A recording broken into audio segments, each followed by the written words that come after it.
गुरु की सीख जानिए जीवन के अमूल्य उपदेश।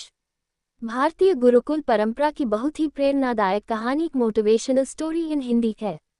एक आश्रम में एक सिद्ध गुरु अपने सैकड़ों शिष्यों के साथ रहते थे। उन्हीं में से उनके कुछ पुराने शिष्य वही शिक्षक थे और बाकी सब अभी शिक्षा प्राप्त कर रहे थे। उनका एक शिष्य कर्मदास, जो कि अभी उनके आश्रम में छात्र ही था, वह बहुत अधिक बोलता था। सदैव स्वयं को दूसरों से बहुत श्रेष्ठ समझता और दूसरों की बात काट उन्हें नीचा दिखाता था। शांत एकाग्र होकर आश्रम में ज्ञान प्राप्त करने के बजाय स्वयं को ज्ञानी दिखाने का दम्भ भरता था। हर समय बोलता रहता, दिन भर इधर उधर की बातें करता। भिक्षाटन के लिए भी जाता तो हर घर से एक नई कहानी लेकर आता और आश्रम के दूसरे शिष्यों को सुनाता। एक छात्र से दूसरे की बुराई करता, चुगली करता और दूसरों के सामने अच्छा बनने का प्रयास करता। स्वयं को गुरु के सामने सबसे बुद्धिमान और उत्तम शिष्य साबित करने का प्रयास करता। यहाँ तक कि वह खुद को सभी शिक्षकों से अलग और श्रेष्ठ मानता था। उसका मानना था कि वह त्यागी है, इसलिए वह सर्वश्रेष्ठ है। वह ऐसा मानता क्योंकि अमीर घर से था, फिर भी आरामदायक और सुविधाओं से भरा जीवन छोड़कर सत्य की खोज में निकल पड़ा था। पर कहते हैं ना, किसी में कितनी भी बुराई हो, कोई ना कोई अच्छाई अवश्य होती है।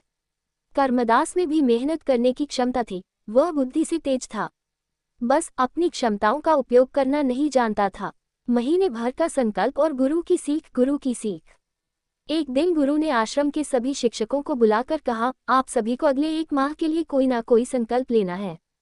इससे आपकी संकल्प शक्ति मजबूत होगी और आप में अद्भुत शक्ति का संचार होगा। आप सभी अपने सामर्थ्य के अनुसार कोई सा भी संकल्प ले सकते हैं।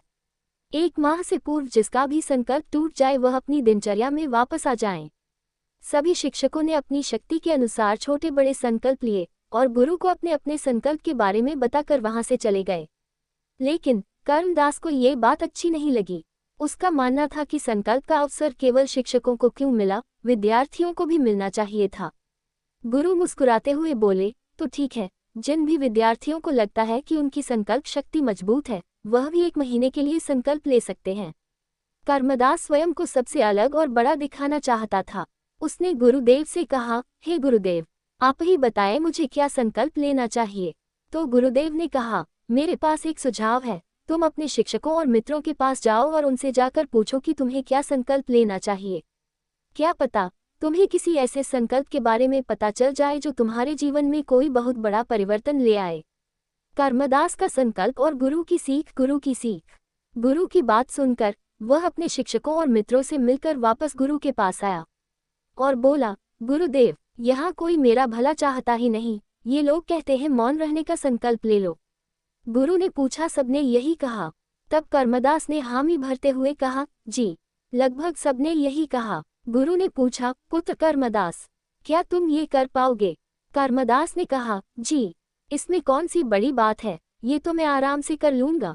मैं इसी का संकल्प ले लेता हूँ आपके सामने गुरुदेव कि अब मैं आने वाले 1 महीने तक मौन रहूंगा। गुरुदेव ने उसे संकल्प पर अटल रहने का आशीर्वाद दिया और अपनी कुटिया की ओर चले गए। बाकी किसी छात्र ने संकल्प नहीं लिया। कर्मदास प्रफुल्लित हुआ जा रहा था कि अरे वाह, शिक्षकों के साथ केवल मैंने संकल्प लिया है, बाकी विद्यार्थियों से तो श्रेष्ठ हूँ मैं। मेरा संकल्प तो पूरा भी हो जाएगा, देखते हैं कौन कौन से शिक्षक पूरा कर पाते हैं। ये सोचता हुआ वह भी विद्यार्थियों की कुटिया की ओर चला गया। गुरु की सीख के लिए संकल्प और परेशानी। पहले तो उसे चुप रहना बहुत आसान लग रहा था, फिर उसने एक दिन जैसे तैसे चुप रहकर काट लिया। लेकिन दूसरे दिन से उसके मन में ना बोलने का बोझ बढ़ने लगा। तीसरे दिन उसे भारीपन महसूस होने लगा और चौथे दिन उसके अंदर एक अजीब सी बेचैनी होने लगी, क्योंकि आश्रम में सभी एक दूसरे से बात कर रहे थे। वह भी अपना पक्ष उनके सामने रखना चाहता था, उनकी बोलती बंद कर देना चाहता था, लेकिन उसका संकल्प उसके आगे आ रहा था। उसका सर फटा जा रहा था, उसका खाने पीने का मन नहीं कर रहा था, बस बोलना चाहता था। अपनी परेशानी का हल ढूंढने वह गुरु के पास पहुंचा। गुरु के पास पहुंचकर उनके सामने बैठ लिखकर उन्हें बताया कि गुरुदेव, मैं बोलना चाहता हूँ, मुझसे रहा नहीं जा रहा, मैं क्या करूँ? क्या मैं संकल्प तोड़ दूँ? गुरु मुस्कुराकर बोले, संकल्प तो तोड़ने के लिए ही होते हैं, तो तुम तोड़ सकते हो, परंतु जो अपने संकल्प को पूरा कर लेता है वही अपनी आंतरिक शक्ति और जागृति की राह पर आगे बढ़ जाता है। बाकी संकल्प तुम्हारा है, उसे रखना या तोड़ना तुम्हारे हाथ में है। मैं बहुत परेशान होने लगा और फिर मैं जोर जोर से चिल्लाने लगा, परंतु शोर कम नहीं हुआ। शोर को सुनना। कुछ समय बाद जब मैंने उस शोर को सुनना शुरू किया तब जाना कि जो शोर मैं बाहर मचाता था वह शोर मेरे अंदर रहता था। मेरे अंदर की कमियां, अज्ञानता और इनकी वजह से पनपी असुरक्षा की भावनाओं ने मुझे अशांत कर दिया था। मैं अपनी कमियों को सुधारने और अपने ज्ञानवर्धन करने के बजाय उसे दबाता था और अपने मौखिक शक्ति से जीतना चाहता था। बातों के बल पर मैं सारी चीजें जीतना चाहता था। यही मेरी गलती थी। जब मैंने अपने अंदर के शोर को समझना शुरू किया और उसे शांत करना शुरू किया, तब मैं समझ पाया कि ना मुझे मौन रहने की आवश्यकता है और ना ही मुझे वाचाल रहने की आवश्यकता है। मुझे केवल सम्यक रहने की आवश्यकता है। जितनी आवश्यकता है उतना ही बोलना चाहिए, अन्यथा चुप रहना चाहिए। अब आप मुझे बताएं कि क्या मेरा संकल्प टूट गया या मेरा संकल्प पूर्ण हुआ? गुरु ने मुस्कुराते हुए कहा, पुत्र, यदि तुम 1 महीने तक बिना कुछ बोले चुप रहते और मुझसे कोई प्रश्न भी ना करते और अपनी यात्रा में आगे भी ना बढ़ते, तब भी तुम्हारा संकल्प पूरा हो जाता।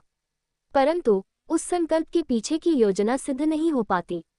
परंतु तुमने जंगल जाकर अपने लिए मार्ग भी स्वयं बनाया और उससे स्वयं सिद्ध किया। मैं प्रसन्न हूं कि तुम्हारा संकल्प भी पूरा हो गया और उसके पीछे की योजना भी सिद्ध हो गई। कर्मदास ये सुनकर आनंद से भर गया।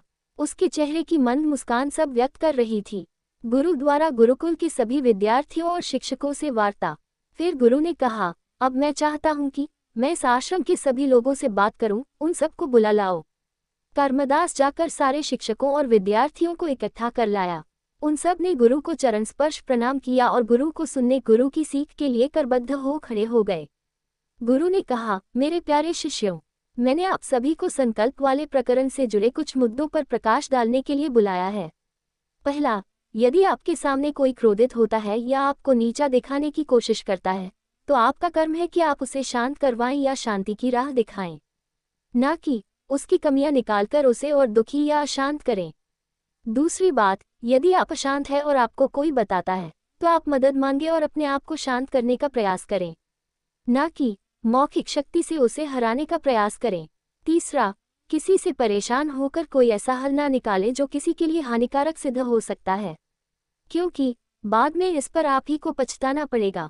और चौथा, अपनी कमियों को छुपाने के लिए अपने मौखिक शक्ति का सहारा ना लें, अपितु अपनी कमियों को सुधारें, वही आपकी शक्ति है। सभी को अपनी अपनी गलती समझ आई और सभी ने स्वयं में सुधार करने की स्वेच्छा बताई। कहानी की सीख। इस कहानी से हमें ये सीख मिलती है कि खुद की कमियों से मन अशांत होता है, जिससे हम गलत राह पर चलने लगते हैं। अहंकार की तृप्ति या स्वयं को बड़ा दिखाने के लिए ज्यादा बोलना, बहस करना रिश्तों को खराब करता है और आपकी असुरक्षा को दर्शाता है।